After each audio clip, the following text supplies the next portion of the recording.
అరుణాచలం ఆలయంలో భక్తులు బాహాబాహికి దిగారు. క్యూలో ఉన్న తెలుగు కర్ణాటక భక్తుల మధ్య వాగ్వాదం జరిగింది. మాట పెరగడంతో పరస్పరం దాడులకు దారితీసింది. ఈ ఘర్షణలో తీవ్రంగా గాయపడ్డ ఒక వ్యక్తి పరిస్థితి విషమంగా ఉంది. అరుణాచలం ఆలయంలో రద్దీ అధికంగా ఉంది. దర్శనం కోసం 3 కిలోమీటర్ల మేరకు క్యూ లైన్ ఉంది. స్వామి దర్శనానికి 6 గంటల సమయం పడుతూ ఉండగా ప్రత్యేక దర్శనానికి 5 గంటల సమయం పడుతోంది. భక్తులు బాహాబాహికి దిగారు. క్యూలో ఉన్న తెలుగు కర్ణాటక భక్తుల మధ్య వాగ్వాదం జరిగింది. మాట పెరగడంతో పరస్పరం దాడులకు దారితీసింది. ఈ ఘర్షణలో తీవ్రంగా గాయపడ్డ ఒక వ్యక్తి పరిస్థితి విషమంగా ఉంది. అరుణాచలం ఆలయంలో రద్దీ అధికంగా ఉంది. దర్శనం కోసం 3 కిలోమీటర్ల మేరకు క్యూ లైన్ ఉంది. స్వామి దర్శనానికి 6 గంటల సమయం పడుతుండగా ప్రత్యేక దర్శనానికి 5 గంటల సమయం పడుతోంది.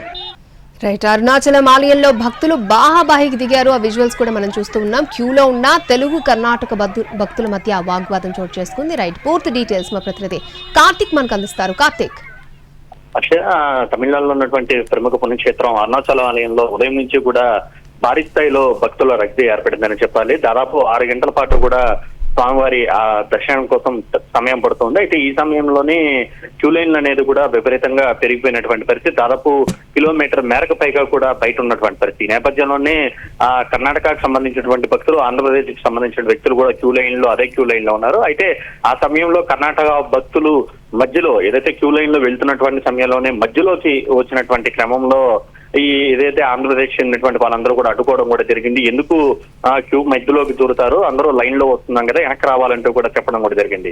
అయితే వారు దానికి అందరూ కూడా యువకులుగా ఉండడంతో వారందరూ నిరాకరించి మేము ఇంతకు ముందే ఇక్కడ ఉండి వెళ్ళామంటూ కూడా చెప్పడం కూడా జరిగింది. ఇలా మాట పెరగడంతో ఒకసారిగా కూడా ఇరువురు భక్తులు కూడా పరస్పరం దాడులు చేసుకున్నారు. రోడ్డు మీద కొట్టుకున్నటువంటి పరిస్థితి చూసినటువంటి మిగిలిన భక్తులు ఎవరైతే ఉన్నారో వారందరూ కూడా ఆంధ్రప్రదేశ్ సంబంధించినటువంటి భక్తులకు సపోర్ట్ గా నిలిచారు. ఆపోజిట్ గా ఉన్నటువంటి వారందరినీ కూడా కొట్టడం కూడా జరిగింది. ఈ సమయంలోనే ఒక యువకుడికి తీవ్ర గాయాలై అతన్ని స్థానికంగా ఉన్నటువంటి అరుణాచలం ప్రభుత్వ ఆసుపత్రికి కూడా తరలించినట్టుగా కూడా తెలుస్తుంది. అయితే ఈ ఘటన మీద ఇప్పటివరకు అయితే కేసు నమోదు చేయలేదు. కానీ ఈ భక్తులందరినీ మాత్రం పోలీసులు అదుపులోకి తీసుకుని అసలు ఎందుకు గొడవ జరిగిందనే దాని మీద కూడా విచారిస్తున్నటువంటి పరిస్థితి ఉంది. గత కొంతకాలంగా కూడా గత వారం రోజులుగా కూడా అరుణాచలం ఆలయంలో భక్తుల రద్దీ అనేది పెరిగింది. అయితే ఈ రోజు ఆదివారం కావడం కారణంగా ఆ రద్దీ అనేది మరింత పెరిగింది. ఈ నేపథ్యంలోనే ఇట్లా పరస్పరం భక్తుల మధ్య దాడులు చేసుకోవడం, అది రోడ్డు మీదే ఒకరికొకరు పిడిగుద్దులు పుచ్చుకున్నటువంటి పరిస్థితి ఏర్పడింది.